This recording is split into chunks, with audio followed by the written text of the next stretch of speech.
Hello, I'm Scott Culpepper and welcome to the Ingles table. Today we're going to prepare my seared sea scallop recipe. Ingles has the best seafood selection and that's exactly where I went to get everything I need for today's recipe. So let's jump right in. So the first thing we're going to do, I accompany the seared sea scallops with Belgian endive. Belgian endive is kind of a misunderstood green. It's found at Ingles and where all the fresh produce is, along with the lettuces. And Belgian endive is a torpedo-shaped green, kind of bitter, mostly white, a little bit of gold on the edges and sometimes red.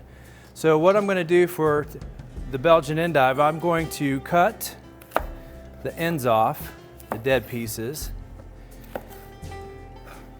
and then I'm going to julienne the endive. So I'm going to just cut the end, hash it on the side, and then give it a finely little last chop just to get like matchstick type pieces of it. So for this, the braised endives, what I'm going to do is put just a teaspoon or so of butter. Get that going there. Going to take my endive and just sprinkle it around in the butter. I'm going to do a little bit of salt. Just a pinch will do, no need to do any more. Pinch of sugar, that will help the browning process. And then just a couple turns of some fresh cracked black pepper.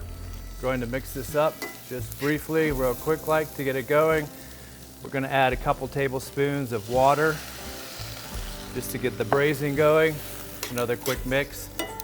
And then we're going to put a lid on it and let that simmer. So in the meantime, we're going to work on the scallops. So I got these sea scallops in the fresh seafood selection at Ingles. Great variety there. If they don't have them, you can always buy them in their frozen seafood selection as well. So with the sea scallops, what we want to do is clean them of the abductor muscle, which is a little muscle on the side, can tend up to be a little bit chewy.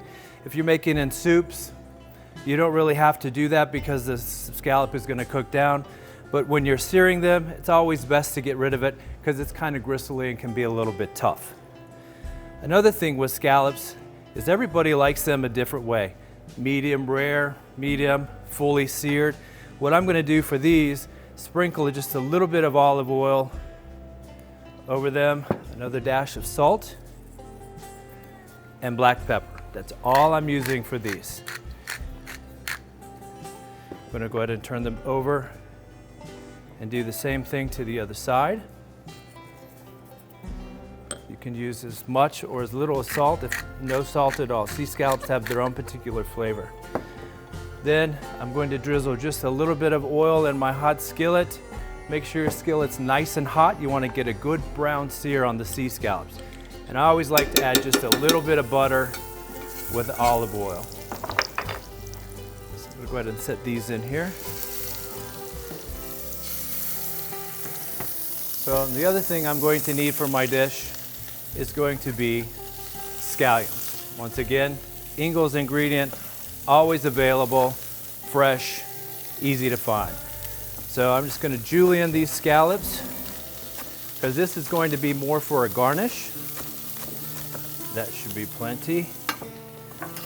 Going to check out my scallops. A good scallop to get on medium is probably about 3 minutes on each side. If you want them cooked a little bit more, then leave them longer. A few more minutes on that side. I'm going to go ahead and check the endives. Are braising down quite nicely, getting a little bit transparency to them. So what I'm going to do is just go ahead and leave the lid off so that we can let that moisture evaporate. I'm going to be doing these scallops probably about medium rare. The dish I'm preparing now is more of an appetizer type portion. You can make them also as an entree. Everybody likes scallops. I think most everybody likes scallops. So what I'm going to do now is go ahead and remove my endive. I'm going to give this one more chance to sear over nice and crispy. The butter helps.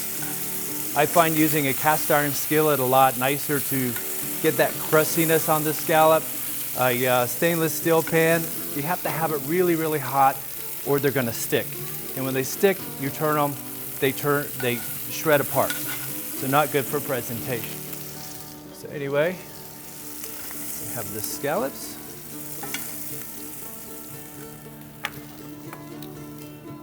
And then we're going to finish with just a little bit of scallions. And there you have it. Thank you for joining me here at the Ingles table. Don't forget to check out our website for more tips, tricks, and recipes.